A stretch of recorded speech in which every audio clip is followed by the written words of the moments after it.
ਮੇਰੀ TikTok family ਉਮੀਦ ਕਰਦੀ ਹਾਂ ਕਿ ਤੁਸੀਂ ਸਾਰੇ ਖੈਰੀਅਤ ਨਾਲ ਹੋਗੇ। ਅੱਜ ਮੈਂ ਪੰਜਾਬੀ ਦੇ ਵਿੱਚ ਤੁਹਾਡੇ ਨਾਲ ਗੱਲ ਕਰ ਰਹੀ ਹਾਂ। ਮੈਨੂੰ ਇੱਕ ਗਾਉਂ ਦੇ ਵਿੱਚ ਜਾਣ ਦਾ ਇਤਫਾਕ ਹੋਇਆ ਔਰ ਮੈਂ ਇੱਕ ਅੱਛੀ ਗੱਡੀ ਦੇ ਵਿੱਚ ਸਫ਼ਰ ਕਰ ਰਹੀ ਸੀ ਔਰ ਅੱਛੇ ਕੱਪੜੇ ਵੀ ਪਹਿਨੇ ਹੋਏ ਸੀ ਔਰ ਮੇਰੇ ਹੱਥ ਦੇ ਵਿੱਚ ਇੱਕ ਅੱਛਾ ਮੋਬਾਈਲ ਵੀ ਸੀ। रास्ते च मैं रोड के उत्ते देखा कि एक जलेबियाँ बनाने वाला आदमी है। मेरा दिल किया कि क्यों ना मैं ताज़ा जलेबियाँ खावां।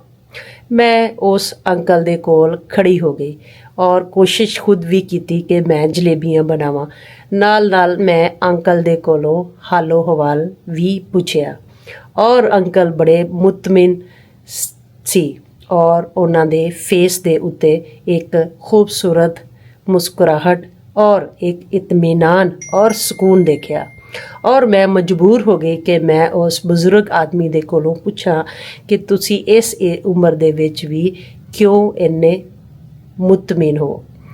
और उन्होंने कहा कि बेटा मैं हर हाल च अल्लाह दा शुक्र अदा करदा वां कि अल्लाह ने जिस हाल च भी रखा है, क्योंकि परेशान हो के मैं अपनी तकदीर पर बदल नहीं सकता। तो क्यों ना अगर मैं 1000 रुपया कमा के अपने बच्चों वास्ते हक हलाल दा रिज़क लै जाना वा तो मैं वो 1000 रुपये नूं 1 लाख दे बराबर इंजॉय करदा वां।